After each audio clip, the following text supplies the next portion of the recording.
वंदे मातरम, जय भारत। भाई राजीव दीक्षित अमर रहे। इस देश को चिकित्सा की मानसिक गुलामी से आज़ाद कराने के लिए अमर बलिदानी भाई राजीव दीक्षित जी के अंग्रेजी कैलेंडर के अनुसार जन्म दिवस और पुण्यतिथि 30 नवंबर 2022 को हरिद्वार में ठीक उसी स्थान पर जहां पर राजीव भाई का अंतिम संस्कार किया गया था, कनखल हरिद्वार में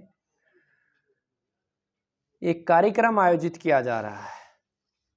इस कार्यक्रम में देश भर से कैंसर विशेषज्ञों को आमंत्रित किया गया है। जिन्होंने एक भी अगर कैंसर रोगी को ठीक किया गया है तो वो सभी विशेषज्ञ आएंगे, अपने द्वारा ठीक किए गए रोगियों को दिखाएंगे। ये तीसरा प्रयास है जो हर 6 माह में किया जाएगा आगे भी।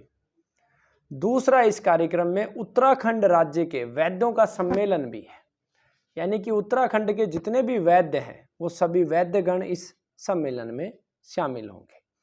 आप सभी को पता है 23 जुलाई को राजीव दीक्षित आयुर्वेद शोध संस्थान का निर्माण हुआ है और इस संस्था में भारत के सभी वैद्य शामिल हो रहे हैं, MBBS डॉक्टर भी शामिल हो रहे हैं और होम्योपैथी के डॉक्टर भी, नेचुरोपैथी के डॉक्टर भी, योगा थेरेपिस्ट, सभी लोग इसमें शामिल हो रहे हैं। जो चिकित्सा को धर्म समझते हैं और चिकित्सा को सेवा समझते हैं, ऐसे सभी लोग एक ही पटल पे आ रहे हैं।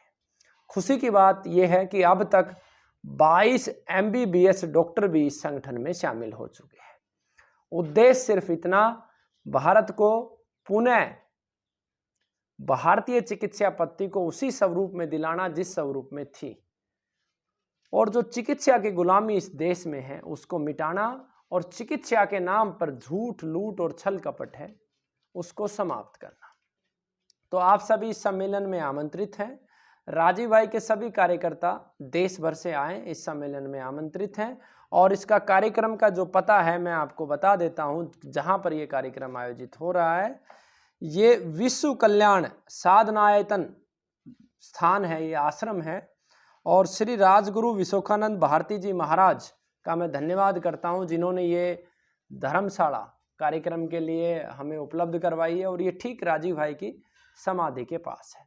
और खुशी मुझे इस बात की है कि जहां पर राजीव भाई का अंतिम संस्कार हुआ था उसी स्थान पर स्वदेशी पथ का निर्माण किया जा रहा है। और मैं वहां की कनखल हरिद्वार की मोक्षधाम टीम को भी धन्यवाद करता हूं, जिन्होंने हमें इस कार्य की अनुमति दी। पूरे देश भर से कार्यकर्ता अपनी कल्पना के अनुसार राजीव भाई क्या करना चाहते थे उसका एक चित्र, कंप्यूटराइज चित्र जिससे अच्छे से समझा जा सके, उनके विजन को समझा जा सके, बना के लेके आएंगे। और नीचे उन्होंने स्वयं, यानी कि मैंने अब तक क्या हासिल किया, अगर दूसरा कार्यकर्ता विकास पाटनी है तो विकास पाटनी ने अब तक क्या हासिल किया, तीसरा कार्यकर्ता अमरिंद्र गर्ग है तो अमरिंद्र गर्ग ने राजीव भाई के सपने में अभी तक क्या ऐड ऑन किया, सभी कार्यकर्ता इस तरीके से चित्र और उन्होंने क्या किया वो सब लिख कर लेके आएंगे। और प्रयास है उस स्वदेशी पथ के ऊपर वो सभी चित्र हम लगाएंगे, ईश्वर की कृपा से, गौ माता की कृपा से, गंगा माँ की कृपा से। तो गंगा माँ के किनारे पे ये कार्यक्रम आयोजित है, तो आप सभी आइए। अब मुझे विशेष सहयोग की आवश्यकता है। मुझे सहयोग क्या चाहिए? उत्तराखंड राज्य में 13 जिले मेरी नॉलेज के अनुसार हैं, हो सकता है कुछ कम ज़्यादा हो। प्रत्येक जिले पे मुझे एक एक कार्यकर्ता चाहिए।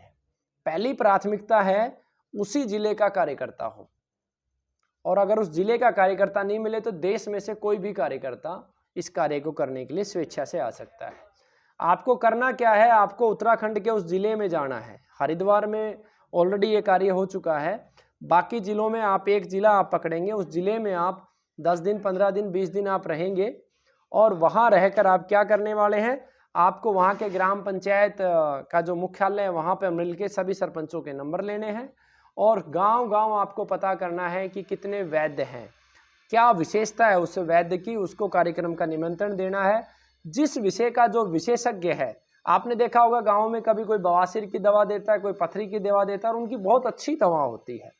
तो ऐसे सभी वैद्यों को इस सम्मेलन में आमंत्रित भी किया जाएगा और सम्मानित भी किया जाएगा, जिन्होंने भारतीय ज्ञान को बचा के रखा है। और उसी ज्ञान को पुस्तक रूप देने के लिए राजीव दीक्षित आयुर्वेद शोध संस्थान उसे पुस्तक का रूप देगी, और उस ज्ञान को जिसके रिजल्ट्स बहुत अच्छे हैं उसे भारत भर में फैलाएगी। किस परिस्थिति में वो दवा देनी है वो भी उनसे चिंतन करेगी। और जो हमारी टीम के विशेषज्ञ हैं उनके बीच में वो फॉर्मुलेशन भी रखेगी ताकि वो अपना मूल्यांकन करें कि यह वास्तव में कारगर होगा या नहीं होगा। और यही टीम मिलके आगे जब भारत भर के सम्मेलन हो लेंगे, जब यही टीम मिलके दोबारा से हमारी जो चरक संहिता, वाग्भट संहिता है, निघंटु है, इनमें पुनर्लेखन का कार्य करेगी। क्योंकि वर्तमान परिस्थिति के अनुसार हमें दोबारा लिखने की आवश्यकता है, हमें दवा की मात्रा बदलने की आवश्यकता है, फॉर्मुलेशन बदलने की आवश्यकता है। ऐसा क्यों मैं कहता हूँ? ऐसा मैं इसलिए कहता हूँ कि जो मुगल हैं उन्होंने पूरे के पूरे ग्रंथों को नष्ट कर दिया, लेकिन जो अंग्रेज थे उन्होंने उनमें मिलावट कर दी। बवासीर का जो फॉर्मुलेशन था उसका एक कंटेंट चेंज कर दिया, शुगर के फॉर्मूले के 2 कंटेंट चेंज कर दिए। अब हमें अनुभव के आधार पर जिनके वर्तमान परिस्थिति में परिणाम आ रहे हैं वो सारी चीज़ों का संकलन करके वात, पित्त, कफ, प्रवृत्ति और सब चीज़ों को देखते हुए पुनर्लेखन का कार्य बहुत अनिवार्य है। इसीलिए ये राजीव दीक्षित आयुर्वेद शोध संस्थान इस कार्य को करेगी और मुझे खुशी है देश भर के वैद्यगण इसमें शामिल हो रहे हैं। मैं आपको एक नंबर डिस्क्रिप्शन बॉक्स में दे दूंगा, आप इस नंबर पे व्हाट्सएप करके इस कार्यक्रम में आप शामिल हो सकते हैं और अन्य जानकारियां भी आप ले सकते हैं। वंदे मातरम, जय भारत। भाई राजीव दीक्षित अमर रहे। जय गौ माता, जय धरती माँ।